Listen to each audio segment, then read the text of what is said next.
Hi ladies, I am really excited to be I know I'm more excited, but to be sharing with you today how you can optimize your metabolism through exercise. It is something that I love to share with people because, to be honest, I think exercise is one of the most misunderstood weight loss tools of all. So I really want to give you some clarity around that and really dispel some myths. So this is really going to help you, especially if you find that you exercise and you can't lose weight. Maybe you even put on weight when you exercise, or at least get to a point where you might lose a bit and then you plateau, okay?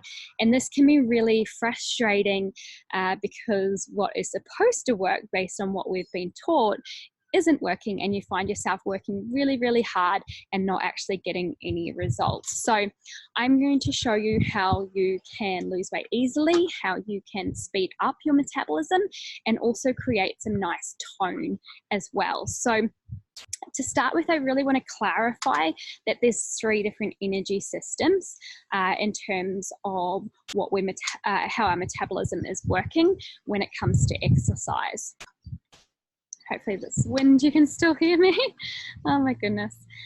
So with aerobic exercise being one type of energy system, this requires oxygen. And if you remember from me talking about our metabolism and the paper or the kindling on the fire and the logs on the fire, one requires oxygen and one can be used without oxygen. So I'll come back to that. There's also 2 other energy systems which are anaerobic, which means without oxygen. One of those is the ATP-CP system, so it's adenosine triphosphate and creatine system. And this is a process where you do exercise that the body kind of breaks down and puts together molecules and energy is created in the process. It actually is generally a bit less than 10 seconds of energy that you get, and then it usually takes about 2 minutes to rebuild that process and rebuild those molecules. So this will be things when you maybe do like weights at the gym and you might do say 8 to 10 reps, and then you have to have a 2-minute recovery to replenish the system. The other energy system that is also an anaerobic system is your anaerobic lactate system. And this is more high intensity exercise. This is quite common with personal trainers. I know it's something that I used to use a lot. That's things like boot camps and boxing. Basically, you find yourself getting it's high intensity. You get the jelly legs, or their jelly arms, depending on what you're doing. You get all sweaty, and this can be like really high intensity. And this lactic acid, or that jelly legs that you're getting, is lactic acid. So that's the byproduct. Now, with these 3 different systems, aerobic is with oxygen. And this is when we're burning the log, okay? So this is where we can burn the log because we're getting enough oxygen. Now, with the anaerobic lactate system, where you're getting the jelly legs, this is where you're burning glucose, and the byproduct is lactic acid, which gives you the jelly legs. So this high intensity training can be good for different reasons, and definitely in terms of with athletes and increasing their anaerobic threshold. But in terms of you focusing on, say, fat metabolism or weight loss, or really optimizing your fat metabolism, it's not going to be serving you directly in this way. If you're wanting to burn fat, definitely aerobic exercise is going to be what's tapping in directly into your fat stores.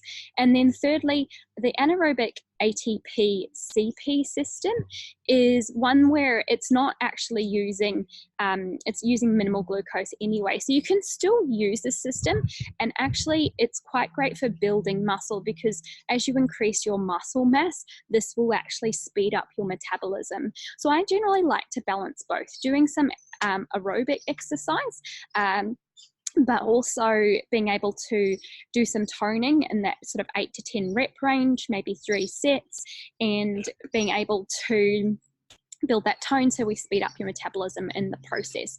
And doing that, you're directly targeting fat metabolism, and then you're also building muscle to speed up your metabolism.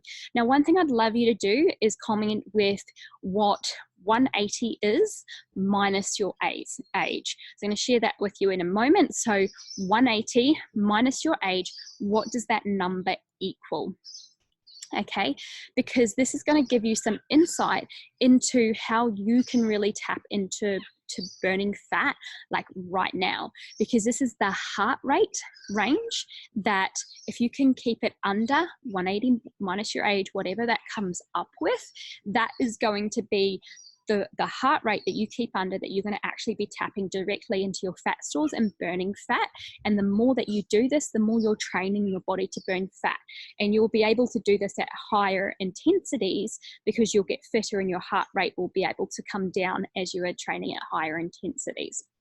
So this is kind of what we cover a little bit in our 13-week metabolic reset. So we cover off the types of training, and there's even some at-home exercises you can do to build that muscle and tone and speed up your metabolism as well.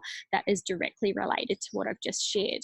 But for you right now, I would love to hear what you're going to do this week to start targeting your fat metabolism and speeding up that metabolism, and also getting yourself to burn more fat so you can really tap into that 20 times more energy, get the body using that as a fuel, being able to lose the weight if you've got that excess weight to lose right now.